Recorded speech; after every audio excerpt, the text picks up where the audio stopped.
میرا اور آپ کا کیا رشتہ ہے قرآن کے ساتھ؟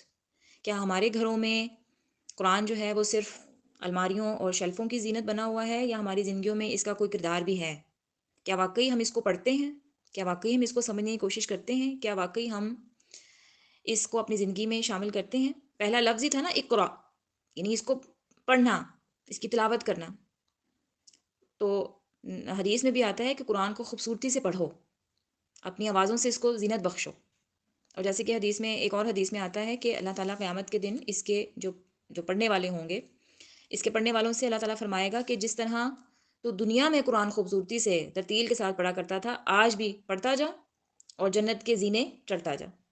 کہ جنت کے زینے ہیں نا، جنت کے درجے ہیں، نچلا درجہ ہے، پھر اس سے اوپر ہے، پھر اس سے اوپر ہے، پھر اس سے اوپر ہے.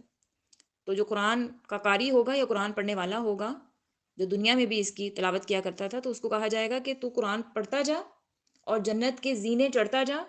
جہاں پر تیری تلاوت ختم ہوگی وہی تیرا مقام ہوگا، یعنی جتنا بلند وہ جاتا جائے گا اس بلندی پر جنت میں اس کا مقام ہوگا. سبحان اللہ، کتنی خوبصورت یہ حدیث ہے. اور یہ ایک بڑی انسپریشن ہے قرآن کو اچھے طریقے سے پڑھنے کی. تو آج کے دور میں کیا ہوتا ہے، کوئی اگر ینگسٹر ہے، کوئی لڑکا یا لڑکی، وہ نیا نیا اگر دین پر چلنے کی کوشش کر رہا ہے، تو چار دوستوں میں بیٹھے ہوئے اس کو امبیرسمنٹ محسوس ہوتی ہے کہ بھئی میں نماز پڑھنے جا رہا ہوں، نماز کا وقت ہو گیا. تھوڑا سا اس کو فیل ہوتا ہے کہ دوسرے پتہ نہیں میرے بارے میں کیا سوچیں گے، کہ میں مولوی ہوں یا میں کوئی عالمہ بن گئی ہوں یا اس طرح. بھئی کیوں امبیرسمنٹ ہوتی ہے؟ اللہ تعالیٰ کا دین تو بلند ہے. جو کوئی اس کو فالو کرنے کی کوشش کرتا ہے وہ فخر سے کہے کہ میں نماز پڑھنے جا رہی ہوں، تم لوگ کیوں نہیں پڑھ رہے، تم بھی پڑھو. یہ ایٹیٹیوڈ ہونا چاہیے. دین اسلام کسی کے انڈر نہیں ہے.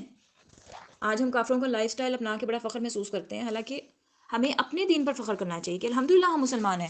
الحمدللہ، اللہ کا شکر ہے کہ ہم اس دین کے ساتھ اٹیچڈ ہیں، جس کی کتاب ایک بہت اعلیٰ کتاب ہے. ہم اس اللہ کے ماننے والے ہیں جو بہت اعلیٰ ہے.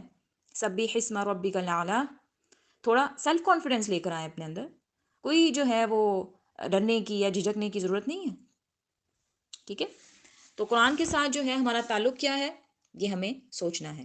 تو یہاں پر قرآن کی عظمت بیان کی جا رہی ہے کہ یہ ایسے صحیفوں میں درج ہے جو بڑے مقدس ہیں، بڑے اونچے رتبے والے ہیں، بڑے پاکیزہ ہیں. بِأَيْدِي سَفَرَةٍ. بِأَيْدِي، ہم نے پیچھے بھی یہ لفظ پڑھا تھا، یدین کا مطلب ہوتا ہے ہاتھ، دونوں ہاتھ. بِأَيْدِي ہاتھوں میں ہیں، سفرہ لکھنے والوں کے. تو سفرہ کا جو ورڈ ہے یہ سافر کی جمع ہے، سافرن. اس کا مطلب ہوتا ہے لکھنے والا. اور سفرن جو ہے وہ کتاب کو کہا جاتا ہے، اس کی جمع اسفارن ہے. جیسا کہ سورۃ الجمعہ میں بھی آتا ہے نا، کمثل الحمار یحمل اسفارا، کہ جو بے عمل یہودی ہے نا، اس کی مثال ہے گدھے کی طرح ہے جس پر کتابیں اٹھائے ہوئے، جس پہ کتابیں لاد دی جائیں. تو ان آیات میں اللہ تعالیٰ قرآن جو لکھنے والے ہیں نا، ان فرشتوں کی بات کر رہے ہیں کہ یہ ان لکھنے والوں کے ہاتھ میں رہتے ہیں. کرام برارتن، جو خود بڑی عزت والے، بہت نیک ہیں. کرام کا مطلب ہوتا ہے اکرم، عزت والا، مکرم. اور بارہ جو ہے وہ لفظ نکلا ہے بر سے. بر کا مطلب ہوتا ہے بہت نیک، بہت اچھا. کرام برارتن، جو خود بہت عزت والے ہیں، بہت نیک ہے. یہ ان ملائکہ کی بات ہو رہی ہے. کچھ مفسرین جو ہیں وہ کہتے ہیں کہ یہ ان ملائکہ کی بات ہو رہی ہے جو کہ اللہ تعالیٰ کی ہدایت کے مطابق براہ راست قرآن کو لکھتے ہیں، کاتبین وحی، اور پھر ان کو جو ہے نبی صلی اللہ علیہ وسلم کے پاس لے کر آئے. اور کچھ کے مطابق جو ہیں یہ وہ تمام لوگ ہیں جو قرآن لکھتے ہیں، چاہے وہ فرشتے ہیں، چاہے وہ صحابہ ہیں، چاہے وہ کوئی بھی ایسا انسان آج کل کے دور میں بھی جو قرآن لکھتا ہے. یعنی کوئی بھی ایسا شخص جو قرآن کو لکھنے والا ہے وہ معزز ہے، وہ مکرم ہے، وہ نیک ہے. یعنی کہ یہ ایک اور جو شرف ہے یا عزت ہے، یہ بخشی جا رہی ہے قرآن کو، کہ جو فرشتے جن کی ڈیوٹی تھی قرآن کو لکھنے کی، وہ بھی عزت والے ہیں، مرتبے والے ہیں. جو ان کو جو نبی صلی اللہ علیہ وسلم کے پاس لے کر آتے تھے وہ بھی عزت والے ہیں، اعلیٰ و افضل ہیں. قرآن کو سیکھنے اور سکھانے والے بھی اعلیٰ و افضل ہیں. جیسے کہ حدیث میں آتا ہے کہ تم میں سے بہترین شخص وہ ہے جو قرآن سیکھے اور سکھائے. تو چاہے وہ کوئی نبی ہے، چاہے وہ کوئی فرشتہ ہے، چاہے وہ کوئی ہمارے جیسا انسان ہے، جو بھی قرآن سے اٹیچڈ ہے، جو بھی قرآن سے منسلک ہے، وہ عزت والا ہے، وہ نیک ہے اللہ کی نظر میں. اور یہی قرآن جو ہے وہ ہمیں پھر برائیوں سے بچاتا ہے.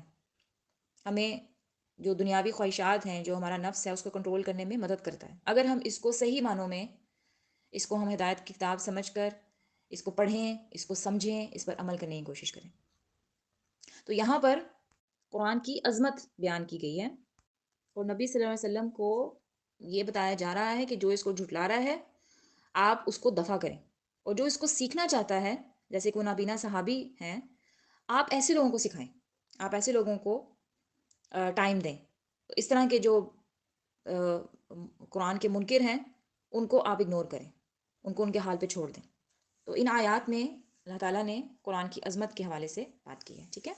تو آگے انشاءاللہ مزید جو ہے نیکسٹ بات جو ہے وہ تھیم جو ہے وہ چینج ہو رہا ہے آیات کا، تو وہ ہم انشاءاللہ اگلے لیکچر میں دیکھیں گے۔